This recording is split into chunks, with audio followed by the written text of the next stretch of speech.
بسم اللہ الرحمن الرحیم۔ السلام علیکم دوستو۔ اس کی موت کا وقت قریب تھا، سانسیں اکھڑ رہی تھیں اور کچھ ہی وقت میں وہ دنیا سے جانے والا تھا۔ ایسے میں اس کے سامنے ایک سکرین چلی جس پر زندگی کے اہم ترین حالات و واقعات چلنے لگے۔ انہیں دیکھ کر کبھی تو وہ خوش ہوتا، کبھی غمگین ہو جاتا، کبھی فخر محسوس کرتا تو کبھی پچھتاتا۔ اچانک سکرین بجھ گئی۔ اس نے دیکھا اس کے سامنے 3 افراد کھڑے تھے جن کے چہروں پر سنجیدگی، بڑا غصہ تھا۔ ان میں سے ایک نے کہا، میں تیری زندگی کی وہ نعمت ہوں جس کا کوئی مول نہیں، لیکن تو نے مجھے بڑی بے دردی کے ساتھ استعمال کیا۔ میں وقت ہوں اور آج تجھ سے اپنا جواب مانگنے آیا ہوں۔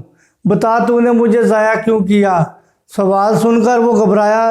سکرین ایک بار پھر چلی اور اس کے سامنے وہ تمام حالات آ گئے جن میں اس نے وقت کا گلا گھونٹا تھا۔ اس کو بائیں شانے سے کسی نے ہلایا۔ اس نے دیکھا تو وہاں دوسرا فرد کھڑا تھا۔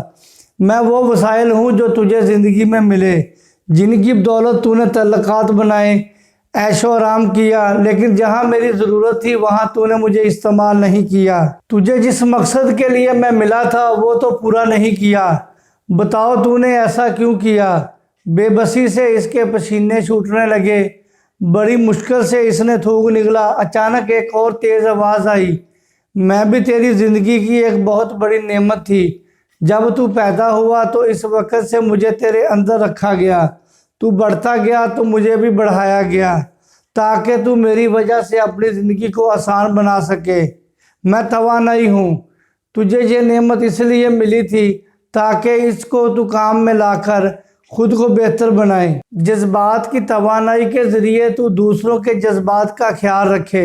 روحانی توانائی کے ذریعے تو اپنے رب سے قریب ہو اور دوسروں کو بھی اس راہ پر لانے کی کوشش کرے۔ جسمانی توانائی کے ذریعے تو محنت سے کام لے اور دوسروں کے لیے بھی آسانیاں پیدا کرے۔ لیکن افسوس، صد افسوس، تو نے مجھے بری طرح ضائع کیا۔ تو نے میری قدر ہی نہیں کی، مجھے وہاں خرچ کیا جہاں میری ناقدری ہوئی۔ آج میں جواب لینے آئی ہوں۔ بتا تو نے میرا استحصال کیوں کیا؟ گھبراہٹ، پریشانی اور پشیمانی سے اس کی حالت غیر ہونے لگی۔ اس کو یوں لگا جیسے مرنے سے پہلے ہی منو مٹی تلے وہ دب گیا ہو۔ آہستہ آہستہ اس کی شہرک بھی مدھم پڑ رہی تھی۔ پھر اس کو یوں لگا جیسے آنکھوں کے گرد اندھیرا چھا گیا۔ دل دھڑکنا چھوڑ چکا تھا اور بند ہوتے ہوتے اس میں ایک ہی احساس تھا، پچھتاوا، حسرت، اے کاش۔ دوستو، اس کائنات کی سب سے قیمتی اور بے مثل مخلوق انسان ہے، لیکن بدقسمتی سے ہم میں سے بہت سارے لوگ دنیا میں آتے ہیں، بڑے ہوتے ہیں، شادی ہو جاتی ہے، بچے ہو جاتے ہیں اور 10 مرلے کا مکان بنا کر فوت ہو جاتے ہیں۔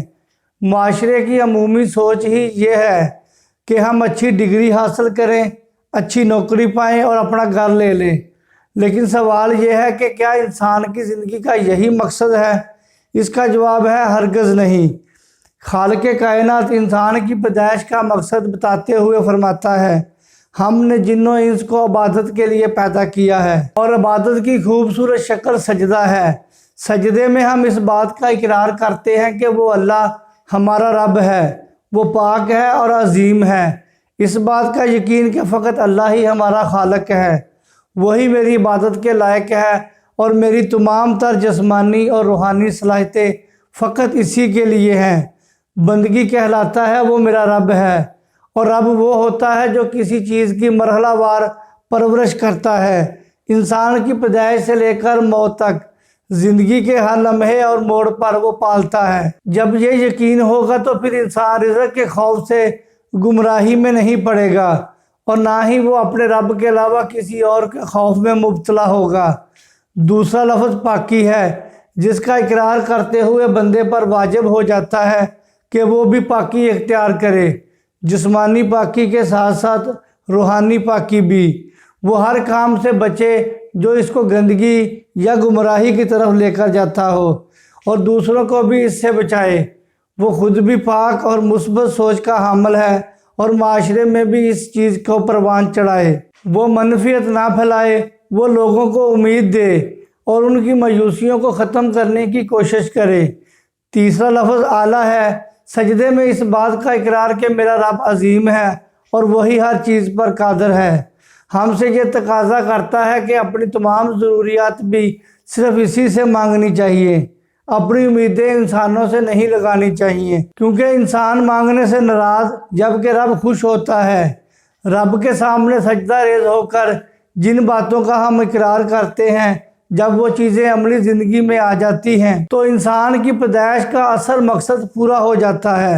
دوستو، ہم ساری دنیا کو جاننے کی فکر میں مبتلا ہوتے ہیں، لیکن کبھی خود کو نہیں جانا ہوتا اور نہ ہی کبھی اپنے ساتھ وقت گزارا ہوتا ہے، جبکہ یہ زندگی کا سب سے اہم ترین کام ہے، کیونکہ اپنے ساتھ سوال و جواب میں آپ خود کو پکڑ سکتے ہیں، اپنا راستہ ٹھیک کر سکتے ہیں، اگر کسی غلط بس میں بیٹھے ہوں تو جلدی سے اتر سکتے ہیں۔ خود سے یہ سوال کرنا بڑا ضروری ہے کہ میں جو کام کر رہا ہوں وہ واقعی میرے لیے اہم ہے، میں جو قدم بھی اٹھا رہا ہوں وہ مجھے منزل کے قریب لے کر جا رہا ہے یا منزل سے دور، میرا جن لوگوں کے ساتھ ملنا جلنا ہے یا جن لوگوں کو میں اپنی زندگی میں نظر انداز کر رہا ہوں، یہ میری زندگی میں اہمیت رکھتا ہے یا نہیں۔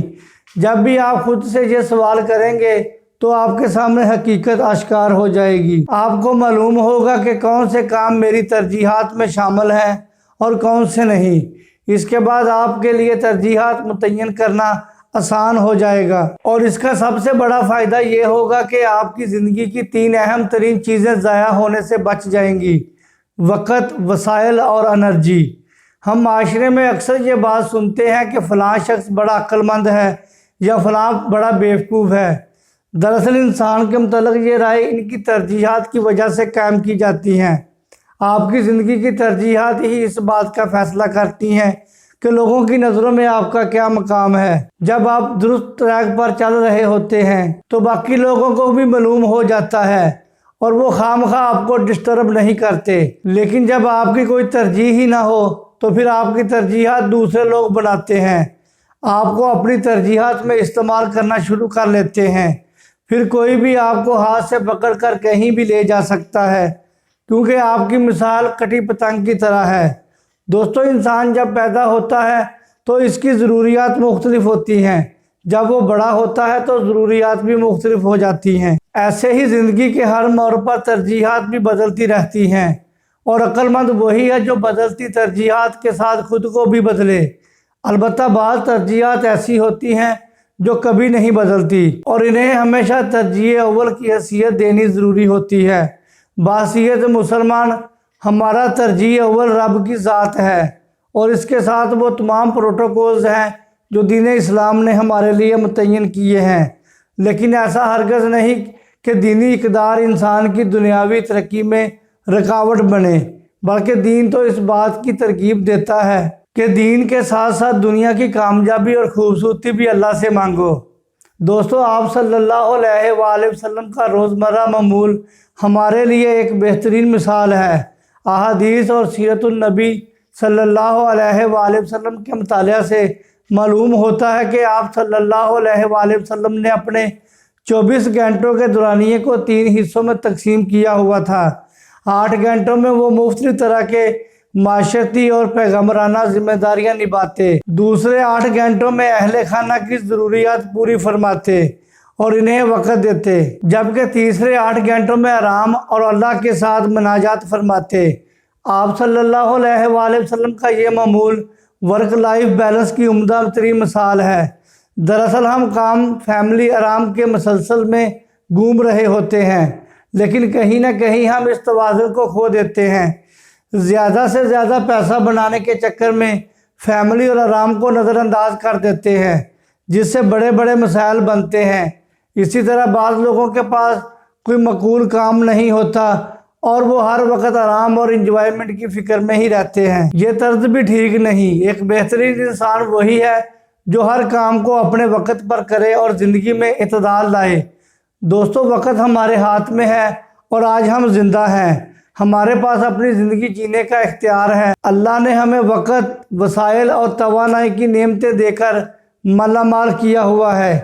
ان پیش قیمت نعمتوں کا استعمال کرنے کا ایک ہی راستہ ہے کہ انسان اپنی زندگی کی ترجیحات متعین کرے اور ان کے مطابق زندگی گزارنے کی کوشش کرے۔